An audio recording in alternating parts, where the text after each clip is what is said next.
until I had my kid.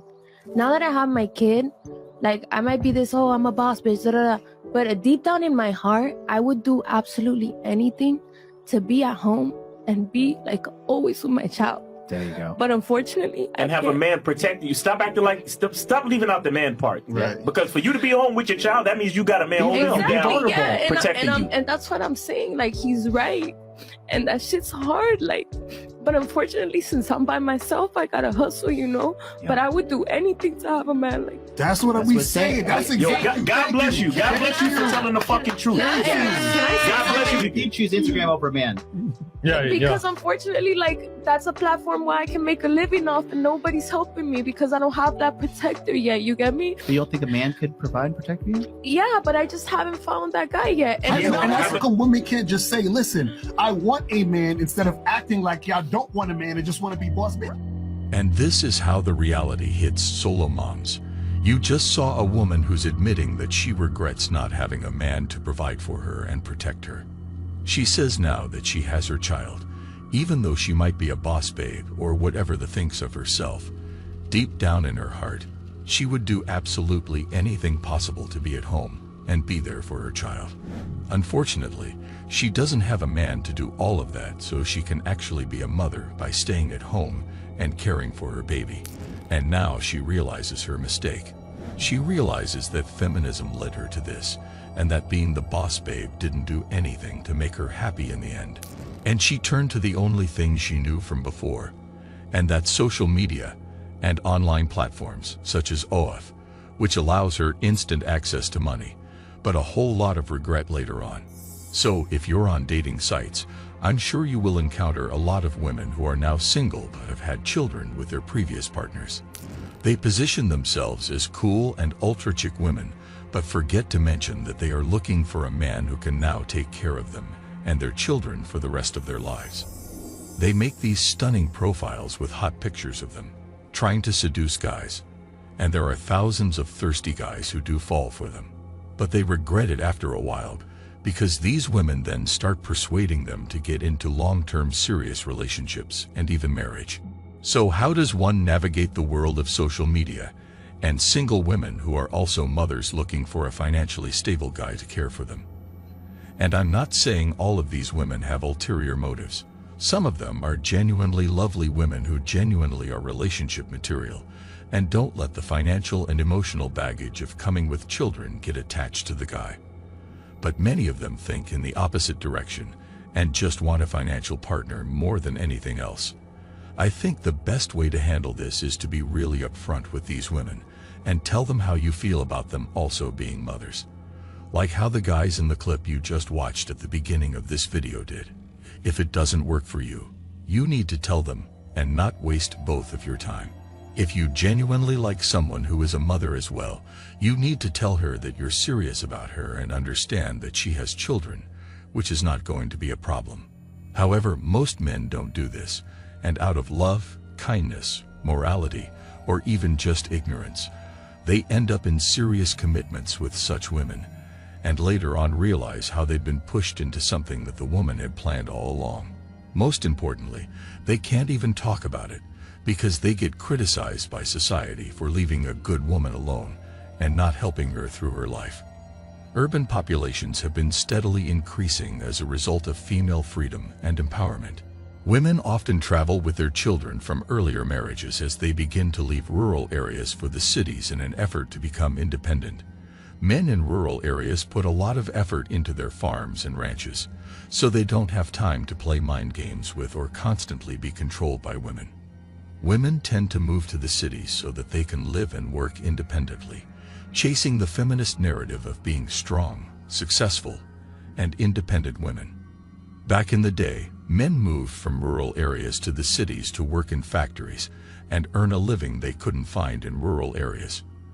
In those days, women also moved to urban areas so they could also find work, and men worked in factories that allowed them to live a better life than they would in rural areas. Today, things have changed. Today, people are moving from crowded cities and settling down in rural or isolated areas where they can afford better housing and live in more space.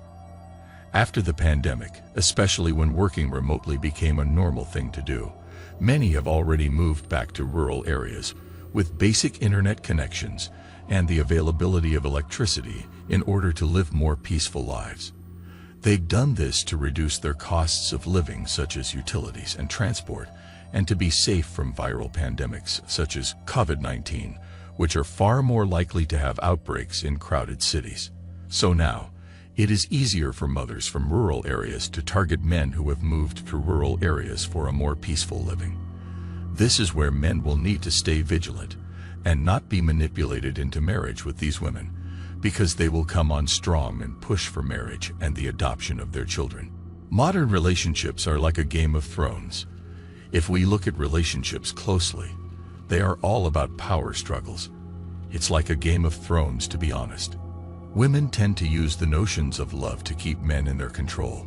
Having kids with these women allows them to use men's resources more openly and to their advantage. And women are very shady when it comes to their resources. I have yet to meet a woman who is generous with what she earns or has inherited. And yet, they expect men to work hard all their lives and just hand over the money to these women. Men are now realizing this and not giving in to this manipulation as much as they used to in the past. Men have had enough of the tests and the games and have been burnt far too often to know what women truly want. Yet, there are men who are still far from this, which is why women still continue doing this even today. Simps who don't have strong willpower are easily seduced because women find out their weaknesses and exploit them. A woman who's really great in bed will always be a weakness for weak men. Men need to realize that the hour of pleasure they have in the bedroom is not unconditional. The woman you're dating or are supposed to marry is only doing that so she can get your resources in the long term to finance her life and fuel her material and societal wants. She's using you for the social value of being married to someone stable, to make a network of friends or potential future suitable partners in case this goes wrong, and to have access to funds that allows her decent food, designer handbags, classy vehicles, and the latest technology gadgets. Also, men in rural areas might be strong physically, but they are not as intellectually refined as men in the cities. This is just my assumption, guys. This is probably why rural men fall for rural women all the time in their early years and get into marriage and have kids, only to go for a divorce when they later find out the manipulative side of women. Emotional manipulation of men is rampant in today's society. Men in cities who move to rural areas know better, and that is why women go for such guys in the first place, because they know if they manipulate them once, then they're probably intellectually superior to those men and can be pushed towards marriage and a stable life with someone earning from a city job. For such men, what starts as a simple move to the rural areas in search of some peace and quiet turns into a marriage that swiftly becomes a case of adoption and of them having to share their resources with a mother and eventually divorce and alimony. Single women above 30 are known to act like wolves.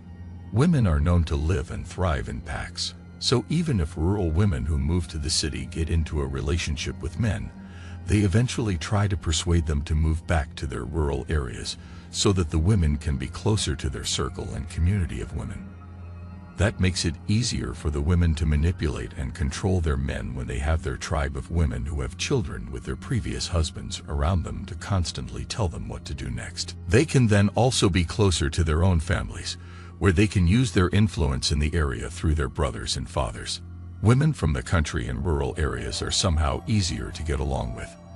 They don't have the tendency to be shrewd as most city women do, and so women need to have better influences when they're in their teens so that they can be inspired by women who are great women with feminine qualities. All of us would rather have our loved ones, especially young women, stay away from platforms such as OAV and adult sites where women can go and show and sell their bodies to the rest of the world for easy money. But that's not something that's going to help them when they decide to have children and get into serious relationships. The consequences of living that sort of life are going to haunt them forever. Thanks for watching The Circle of Kings. Like, subscribe, and share this video for more content for kings.